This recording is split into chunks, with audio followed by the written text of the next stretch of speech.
to have something that I kind of found after my disability, and because of my disability, that's bringing me this drive and this passion and this great health, and it's this great thing that I can do with my wife, that we can do together.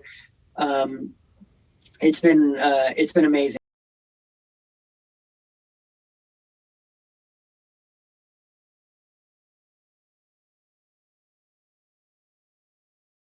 Welcome to Breaking Stereotypes with Todd and Tootsie. Today we are joined by Casey Proud, who was paralyzed from the waist down in 2017 after a freak snowboarding accident. Now, 5 years later, Casey is an adaptive surfer who recently won a silver medal at the ISA Parasurfing World Championships. Before we get started with Casey, I'd just like to ask our viewers to hit the like button and subscribe to our new channel, as it will help the YouTube algorithm and help our new channel to grow. Welcome, Casey. Thank you. Thank you for having me. Thank you for coming on. Let's start with what do you think the stereotypes of someone in a wheelchair is? Oh gosh, I mean, I think the one that most immediately jumps to my mind is that when you are in a wheelchair, it's just sort of the biggest part of your identity. That it's sort of how we define ourselves, kind of before anything else. Over the accomplishments that we have, et cetera, et cetera. It really is it feels like that's a thing that I think people might feel is, oh, well, you're in a wheelchair, everything stems from that. And, I think part of that is because other people see the chair first when they see me, which I don't blame them for, honestly. You can't miss it. But, it's just, obviously we're so much more than the chair or our disability. So I think that's one of the major ones, just how much of a part of our identity it is, when I forget that I'm in a wheelchair quite often. So, and then also I think there's, the helplessness aspect of it, that, we're just, unless otherwise stated, we can't do something. And, I think, that's not always true. Sometimes it's true. So I think those are some of the biggest stereotypes that I think of, and that I feel like I've encountered since I've started being in a wheelchair. Mm-hmm. Well, you mentioned the word disabled, so I kind of just want to ask this up front. How do you feel about words like disabled, handicapped, paraplegic? Do you use them? Yeah. So I actually, personally, I don't mind them. I think they're perfect. They're perfectly fine words. Disabled especially, I think, is the preferred word that I like to use, that or paraplegic. Those are really accurate words. And handicap, it kind of sounds a little old timey sometimes, but I don't mind it personally. I think normalizing these words is really important to me, as opposed to kind of finding other words that dance around, what the situation is. I am disabled. I am a disabled person. And I am paraplegic. And, it's not, I don't take great offense or am made uncomfortable about when people do it. But, using words like handy-capable or, so other euphemistic kind of language that dances around, what the situation is, that is less than ideal for me. I'd rather we just, go straight to the point, use the words that are accurate, and, that the disabled community is kind of found to be, the best descriptor for them. So, yeah. I thought it was cool, and I don't know exactly when this happened, but when I started noticing the handicap spots where they had the figure in the wheelchair, but they changed it to someone who looked like they were racing, like leaning forward, versus just kind of sitting there. And I love that.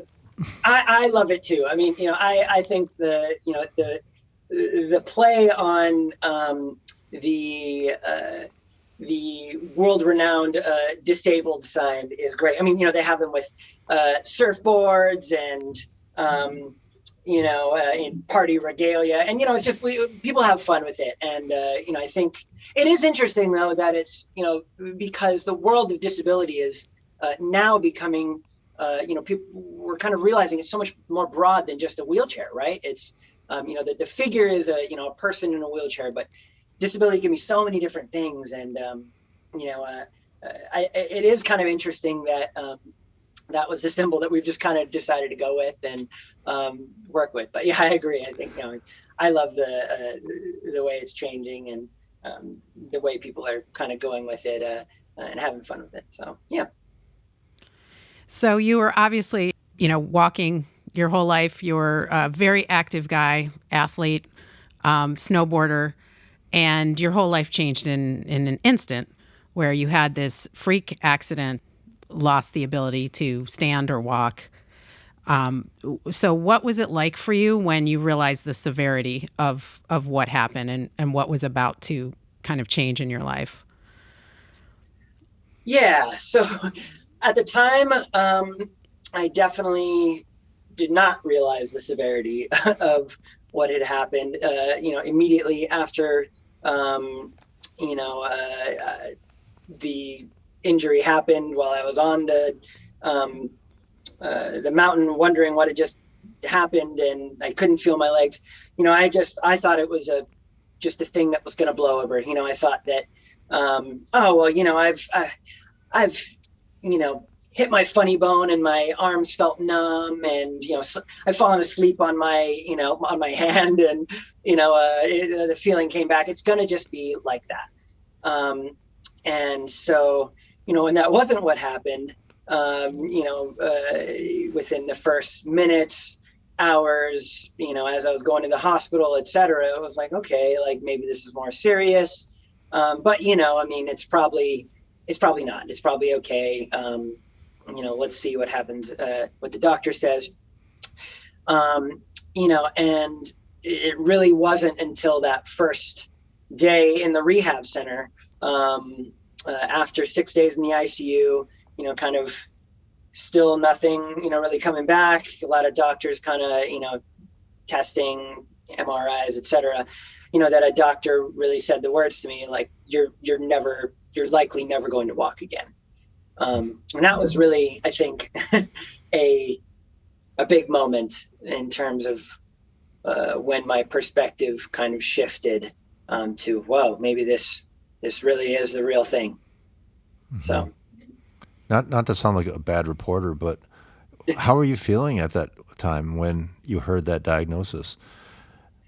It was absolutely a gut punch. It was really heavy. There was a lot of just disbelief, even though it was, well, I believe doctors and I believe science, and even then you definitely don't think that kind of thing could possibly happen to you. This only happens to the other non-player character humans in my reality that I know. That the people who are just going past in my life, this doesn't happen to me. This doesn't happen to people that I care about or know about. So when it does happen, it really kind of just, wow, it just changes your perspective, completely on, what other humans go through, and, the fact that you're mortal, and, you have this sort of mortality that's sort of shoved in your face. I think that's really heavy. It's very, it's a lot to deal with and to process. And, there's definitely a large amount of fear and other emotions that kind of come with it. So, mm-hmm. Yeah. Mm-hmm. So you were dealing with something that was incredibly difficult emotionally because your life had just changed, but you were also simultaneously dealing with a physical change that changed your life. So, a lot of people go through trauma, but it's not both simultaneously.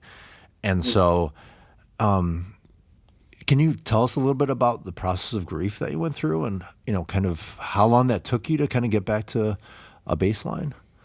Yeah, absolutely. I mean, I think that, um, you know, uh, I think, I had a lot of emotions. I think, um, there was anger at myself, that I put myself and my wife in this situation, in this incredibly tough position.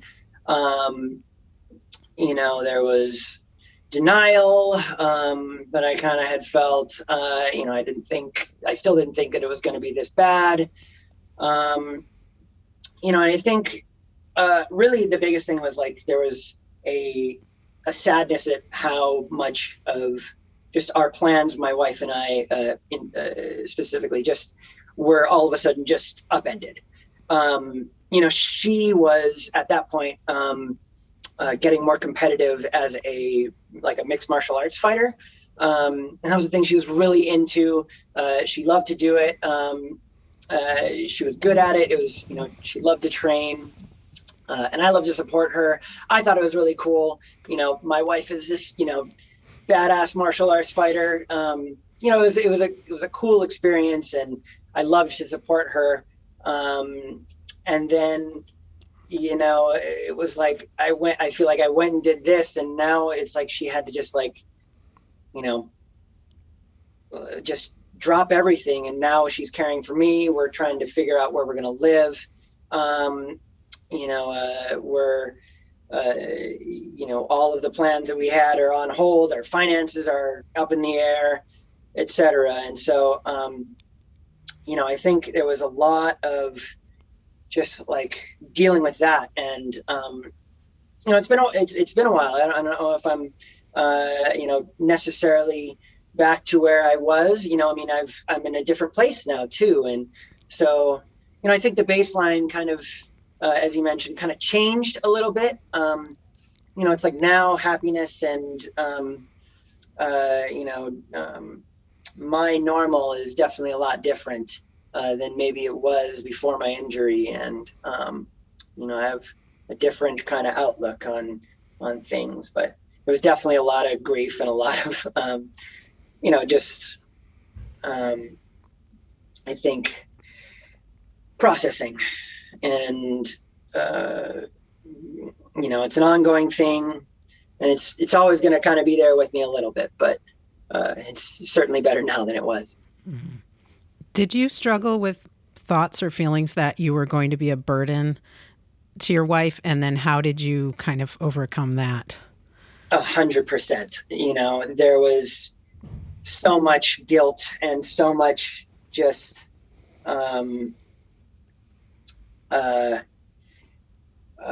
mourning for her and her life, and the body of the person that she had married 6 months earlier before she just married after before this injury, and that's real. We want to think that love conquers all, and but it's like that's those differences, those changes are certainly there. And so and that's not just my physical attractiveness of my body, it's also the functionality of my body. My all of the abilities that I had,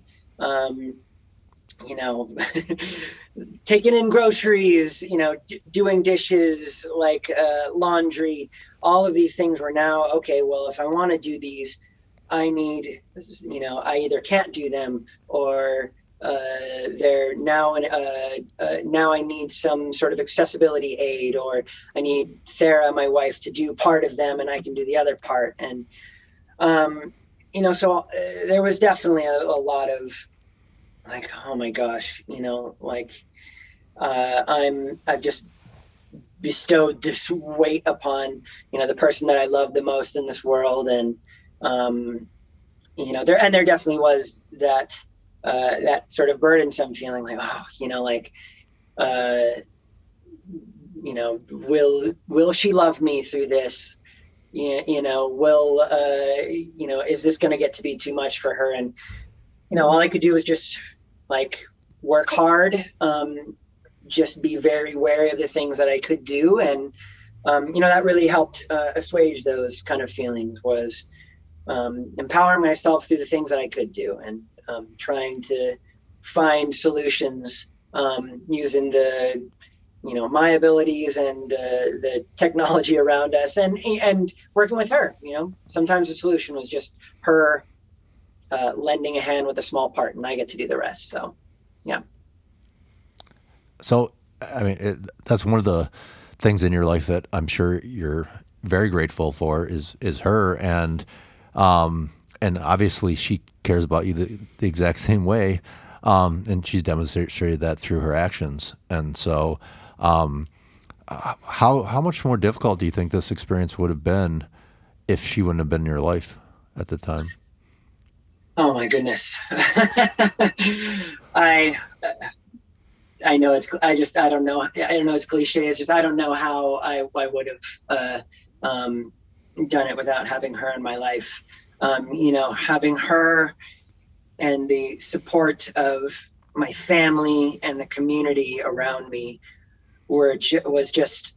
it was so crucial to helping me to have getting me back to that sense of normalcy and into the mindset that I could have a happy life. And, it's just a lot of people don't have that. A lot of people don't have not just a spouse that can help them in these kind of situations. They don't have a family or a friend group, or any kind of small community to help them. And they just kind of have the few state workers, and that's hard. That's just, I think as a society, we need to make that available for people. And I don't think there's enough for everybody. I'm very lucky that I had that personally. But I think it's so crucial for people to have that kind of support. And it's a huge reason why I'm where I am today and able to do the things that I'm able to do. Mm-hmm.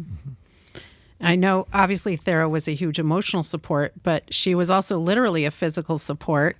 And so when you first went back home and you were living in an apartment in San Francisco, and it was a walk up, and she was literally carrying you up the stairs into your apartment, right? She was. And like the first few days, I was on her back. She was backpacking me up the stairs to get into our third story apartment in San Francisco. She would carry me up, put me down, and then go back down and carry my wheelchair up so that I could transfer in my wheelchair and I could get around in my wheelchair. And she's like a superhero. I mean, mm-hmm. My friends, everybody that meets her, in our new home down here in Oceanside, they all agree. They're just, they're amazed at what she can do. And, the fact that she could do that for me was just such a huge, let off. If we hadn't been able to do that, it would have been so much harder. We would have had to find a hotel or something while we were finding a new accessible home. And so the fact that we were able to be in our home, where I had been before this, I had just been in the hospital and rehab center for a month almost, getting to be back home in our bed, in our comfort place. That was huge. It was a huge thing. And I was so lucky that she was strong enough and badass enough to make it possible. Mm-hmm. Yeah. So you lived in San Francisco, and it's known for its hills. Was that a challenge for you, or was that something that just helped strengthen your arms? No, it was absolutely incredibly difficult. Our apartment not only was on a the third story, or I guess third floor, but it was also on a classic San Francisco hill in Bernal Heights. It was seriously too steep to go down it in my wheelchair. My wheels would skid and my brakes wouldn't even engage enough to stop myself. So I literally could not go up, and obviously going uphill was out of the question as well. So, we'd have to, to get into our apartment, we'd have to park on if we were lucky enough to find parking somewhere on that hill, we have to park on that hill, and my wife would have to put me on her back and then walk up the hill and then go up the stairs. Oh my God. Yeah. So, I mean, just to reiterate, the strength that she had, and then of course, just in San Francisco, parking was always, even with a disabled placard, that was always a tough thing to navigate.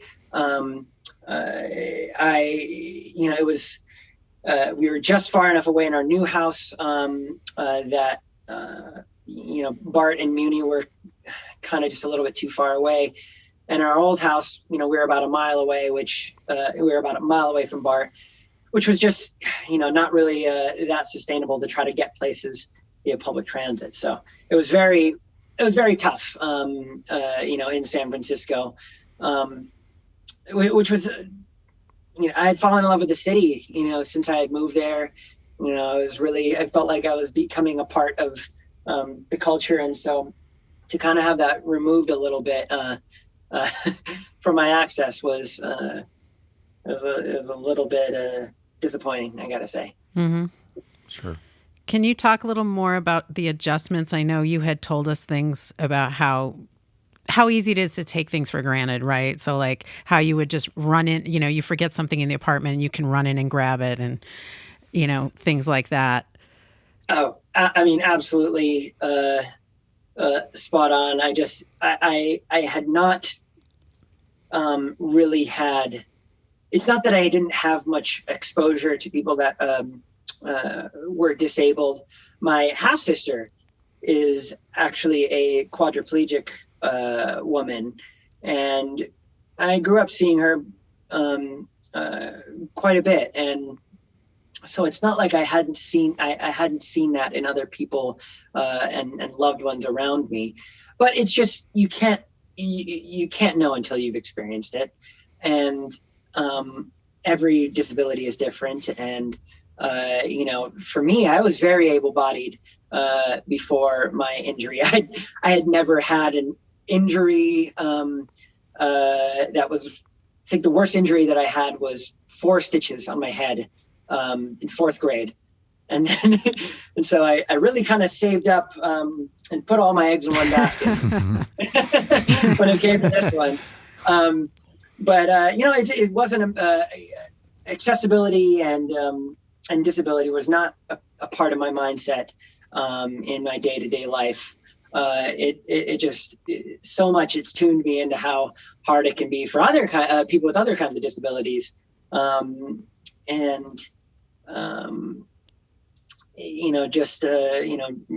dealing with other struggles. It just really kind of brought me from this privileged standpoint into this one of real perspective, for sure. Sure.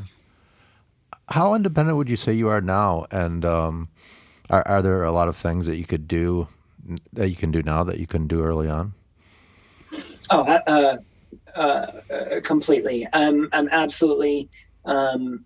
You start to find new solutions for the world around you that you're living in, and ideally, the world around you that you're living in would be completely 1,000% accessible to you. But unfortunately, that's not the case in this world, in the United States, in California, even as much as strides have been made, even since I've been injured. But I think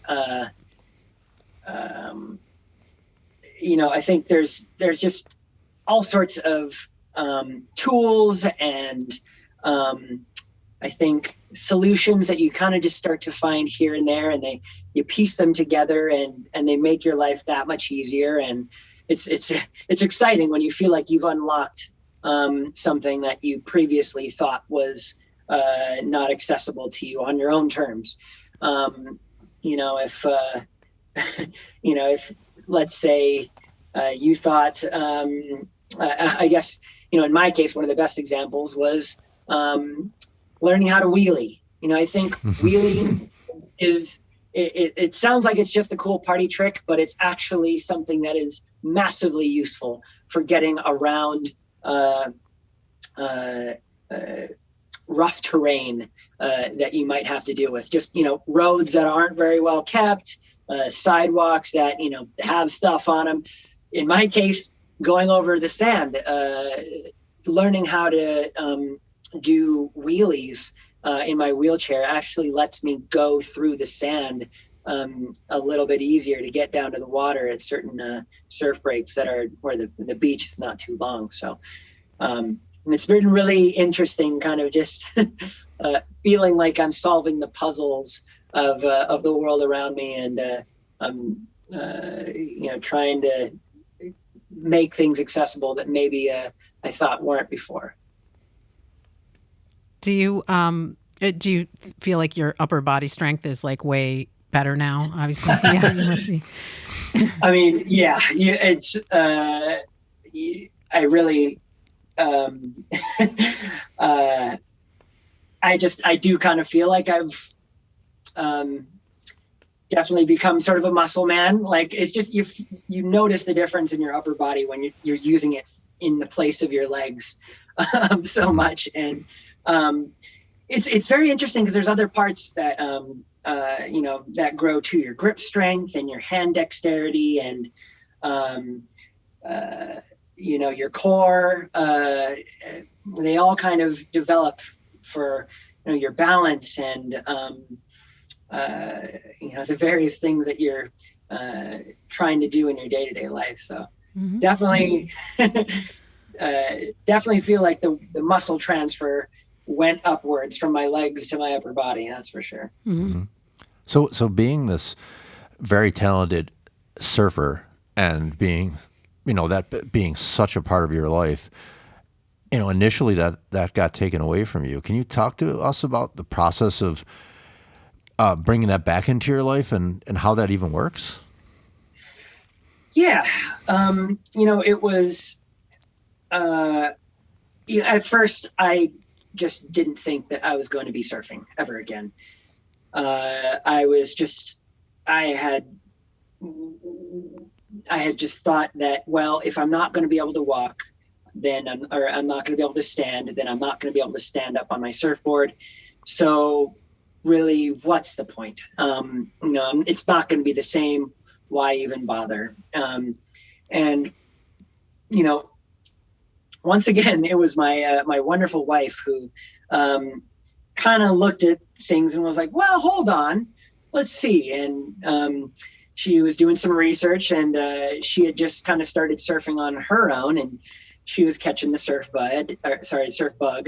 And, she had discovered this great event called Life Rolls On, which is organized by another disabled surfer named Jesse Billauer. He was an aspiring professional surfer that when he was a teenager, he was injured surfing, and he became paralyzed and quadriplegic.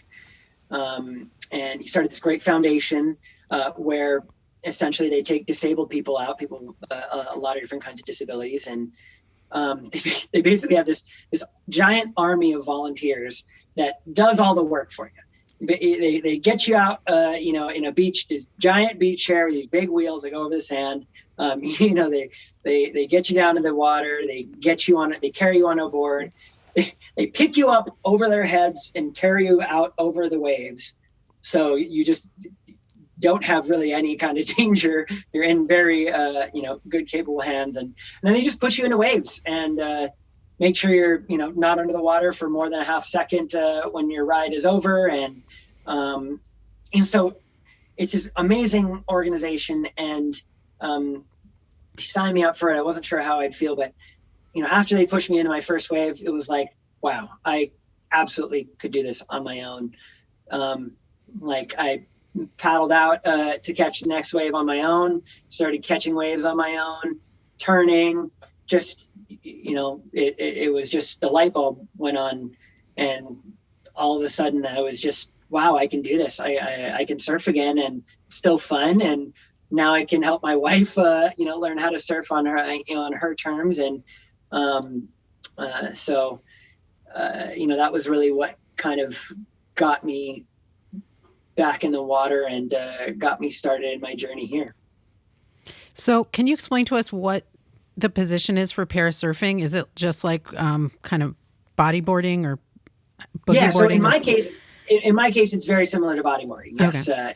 It's prone, and I sort of the division that I surf in is called prone unassist, which essentially means that I'm prone on my stomach, but I don't need assistance getting pushed into waves in a competition setting or any other kind of surfing setting. So essentially, when I'm on the surfboard, yes, I'm on my stomach, and I'm just paddling and I'm catching waves on my stomach and riding them all in the prone position. Mm-hmm. So do you have to wax your stomach? I haven't thought about that, but maybe. Some surfers will wax the bottom of their feet. So I don't know. Maybe you're onto something. But yeah, I mean, it is kind of cool because I have more surface area on my board. That's sort of touching my board, so I don't fall. I don't get pushed off my board quite as often as I used to. I don't fall off my board as much as I did when I was standing up. So that's kind of cool. It's like I can ride the wave a little bit longer. I can ride more dangerous and dynamic waves because I don't have to take the half second to stand up. And so it's different in a way. It's its own thing, and it's kind of fun in that sense as well. So when you first started surfing on your own again, were you afraid of wiping out, and were you worried about drowning? And there was definitely that fear. I was at first, when I was doing this Life Rolls On event, I thought, well, if I can't kick my legs, I'm never going to be able to stay above water. I mean, I can only tread water for so long with my arms. So what am I going to do? But what I quickly learned was, you're where I'm surfing anyway, you're wearing a wetsuit. Wetsuits are very buoyant, as it happens. And, I can actually keep my head above the water for a lot longer than I thought, just with my arms. And like you were mentioning before about the, sort of amplified strength of my upper body, you start to gain strength in those kind of places too, like with your swimming and treading water. And so, it turns out I can definitely keep myself afloat for a pretty long time. And then finally, you're attached to a extremely floaty object in your surfboard by a leash, which is, it's very nice, and is a nice security, for when you're surfing, is just knowing that you have a literal buoy that you are attached to, for the most part. There's you can your board can become unattached to you if your leash breaks or something of that nature happens. But I've come up with some contingency plans for that, and hopefully it hasn't happened yet. But if it does happen, I've definitely thought about, okay, well, I guess I'm going to do this and that, and scream for help, most likely as well. Is the board still attached to your ankle?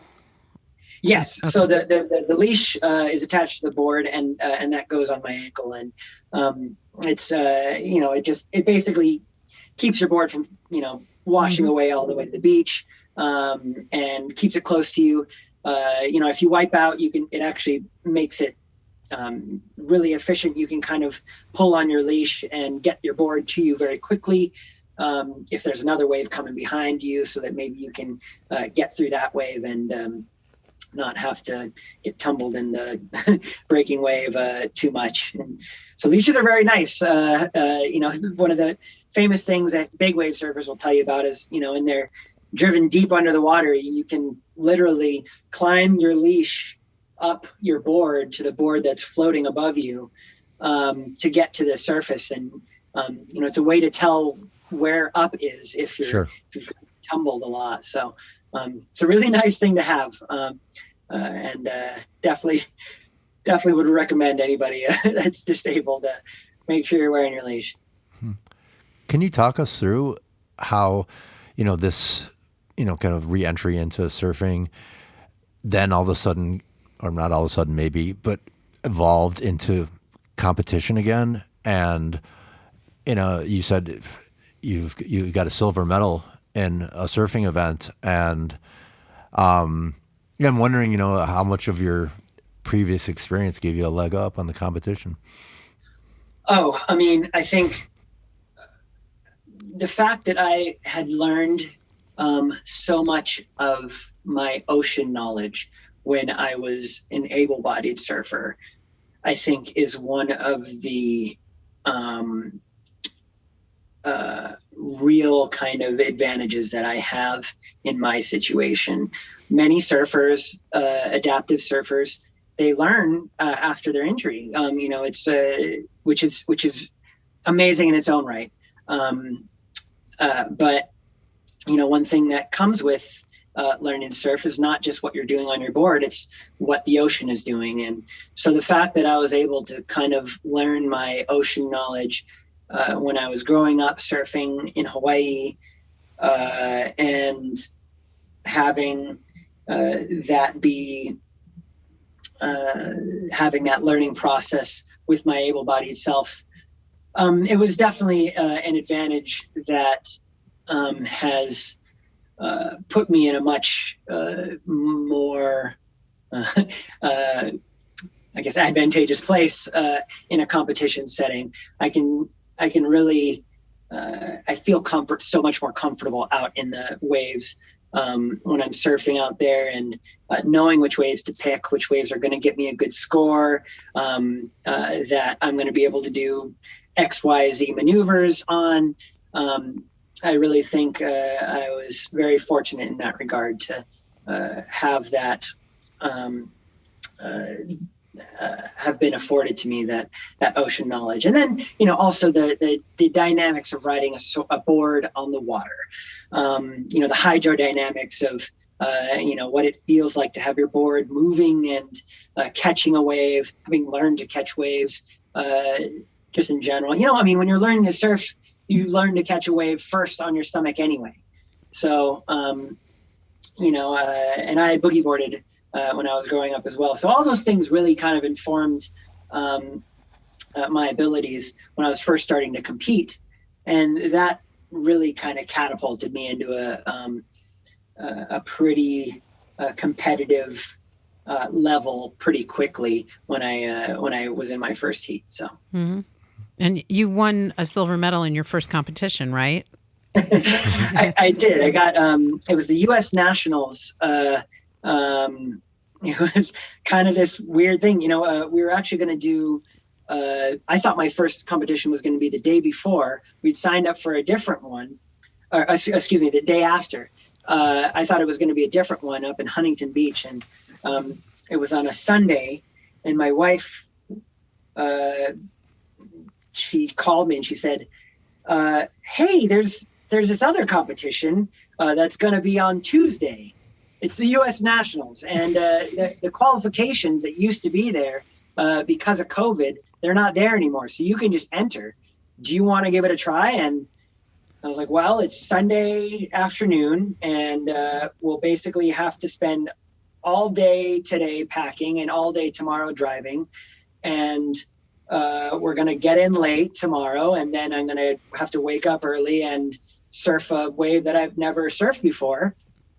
So of course, sure, why not?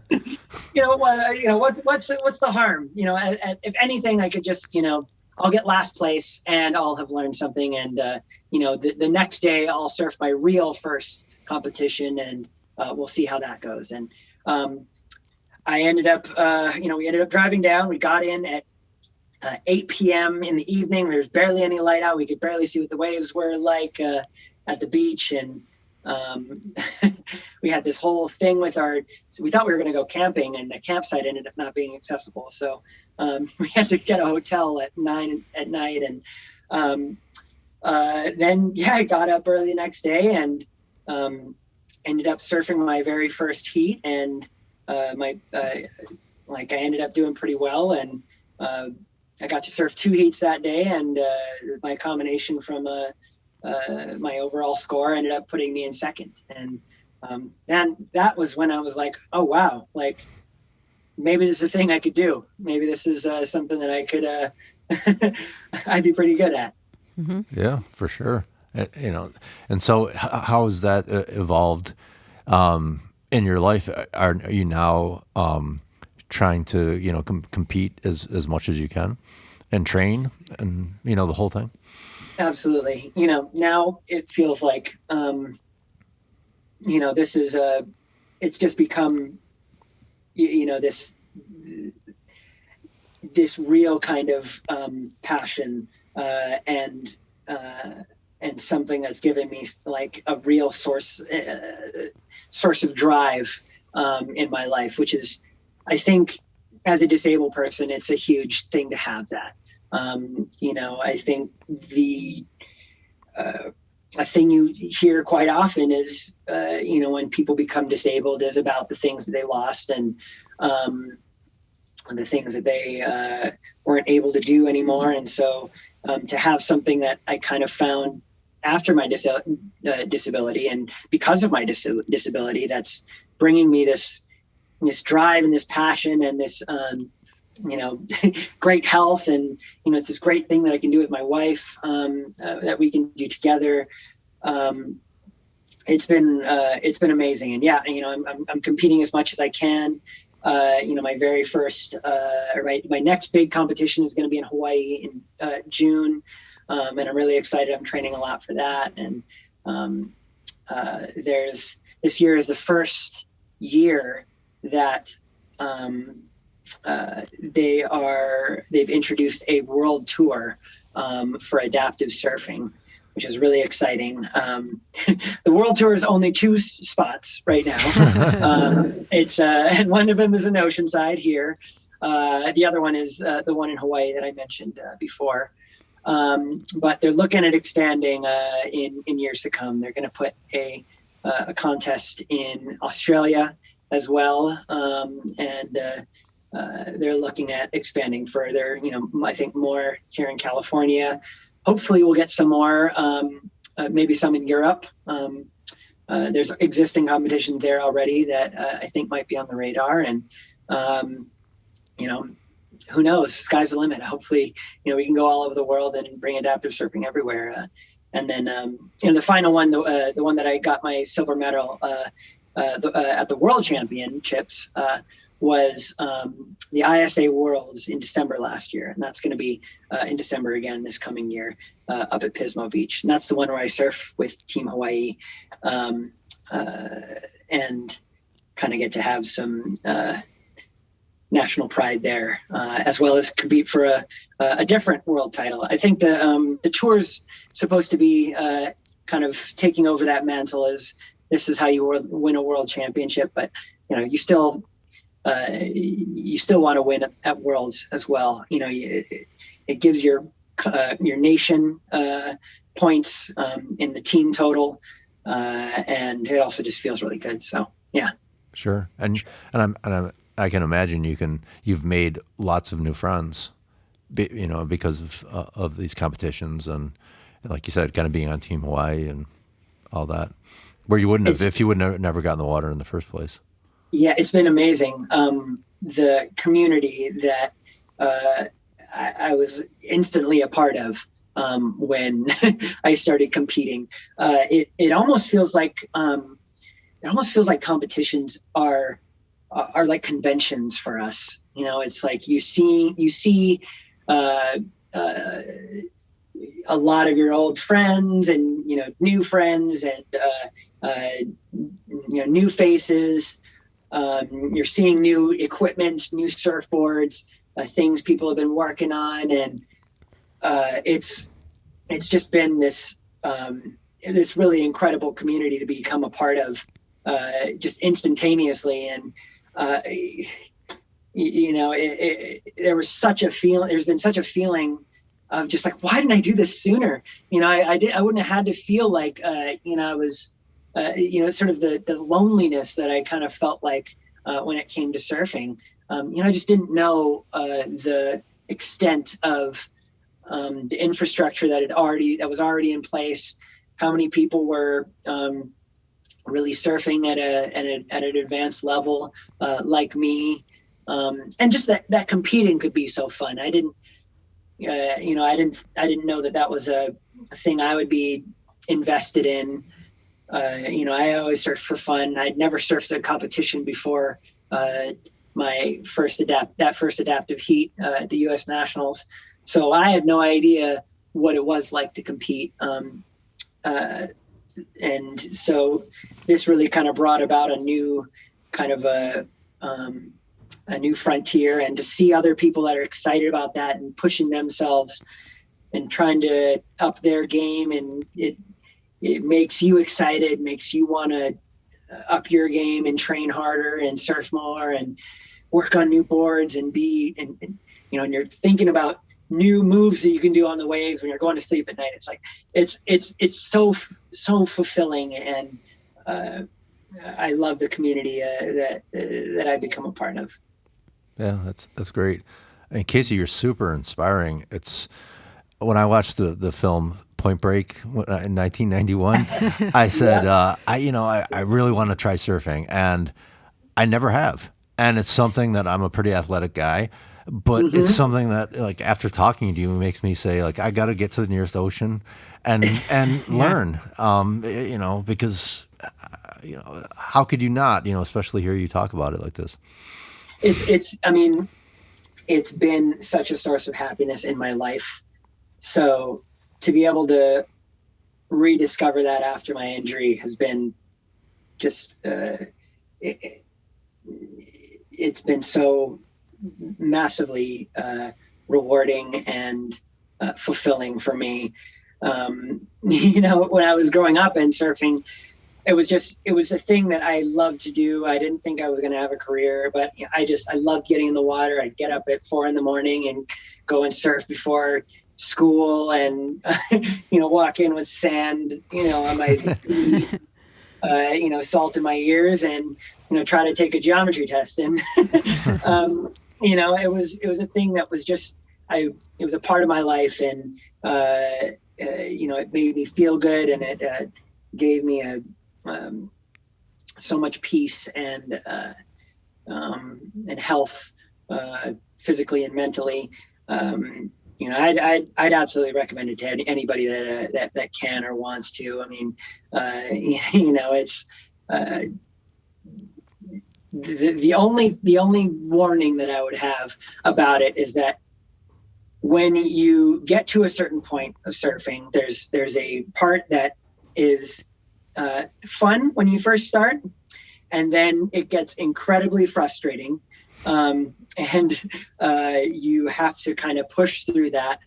And then the worst part is that when you push through that and you go, wow, this is incredible, then you want to do it for the rest of your life, and you have to like plan your whole life around it. And that's its own like thing that's a drag. Like, you start to like, now you have to live on like a coast, and it's more expensive. and your car is getting dirty. It's like there's sand everywhere, and your your loved ones want to hang out with you, and you're like, yeah, but I want to go surfing. Sorry. And so it changes your life, and you start planning everything around it, and you're constantly looking at what the waves are doing and the swell, and you're spending all your money on wetsuits, and your hair looks like crap, and it's just it's your whole perspective changes, and you also just end up being a very happy person. That's why you don't see a lot of surfers. Some can be a little crotchety, but most surfers, there's a reason the stereotype exists for surfers, I think. Right. Yeah, super chill, right? Yeah, absolutely. Well, your positivity is infectious, and there's no question in my mind that your positive attitude is what's gotten you to where you are. Having overcome so much, and you told us before that when the injury happened, it was like being born into a new life. And so I'm curious, is this the adaptive surfing the best part of your new life, or what is kind of the best thing for you now? Well, the parking's the best part. But besides the parking, I think it's just, my answer to that would be seeing people that wanted to help. Seeing the community around me lift me up and make things possible, whether it's my wife or my family, my parents, or just friends or people that I see around the beach. Sometimes I'm coming out of the water. We just surfed for hours, and my wife and I are exhausted, and we still have this long beach that we have to get over in my wheelchair. And, somebody will come up and be like, hey, can I help you folks in any kind of way? And which is, by the way, if you do want to help a disabled person, if they, look like they could use some help, whatever, asking, that's like the best thing you could do. Obviously, don't just go and start doing stuff. Just, ask what you can do is a recommendation I would have. Because we'll tell you, if we do want any help, and or if we don't, and if we do want help, what you can help us with. And, that's how people generally approach it. And that's a thing that has been a really kind of positive thing for me, is seeing how many people just want to help, how many people want to do what they can, use their bodies or their, brains or their, whatever they have, to make somebody else's life better. And that's inspiring for me. And it's been a really cool part of the experience, is seeing that natural tendency to want to help somebody that's not in a good a place, or in a tougher place, or just in a place where they'll be fine. They just need you to do this one thing, right? That's the heart of accessibility, is it's this spectrum of like, maybe I need a little bit, maybe I need a lot, but if somebody's there to help, I appreciate it. And if, obviously it would be great if all of society was there to help. If, we had a world that was more accessible, in general, to make it so I could just do it all on my own. But, in the meantime, it's great to see the rest of the people around me, pitching in. Yes. Thank you so much, Casey, for coming on the show. It really means a lot to us. And hopefully our viewers will get the same kind of inspiration that you've given us by, telling your story. It's really important. Hope so too. Yeah. I'm glad that I could come on, just talk about the situation and my life. And thank you so much for having me as well, and let me tell my story. Yeah, we'll be rooting for you in the Worlds, and hope to see your first gold medal. And just like to remind our viewers to hit the like button, subscribe to our channel, and please drop a comment below and let us know what you thought of Casey's interview. If he broke a stereotype, just subscribe to our channel for more in-depth interviews that break stereotypes. Thanks, Casey. Thanks, Casey. Thank you, guys. Thanks.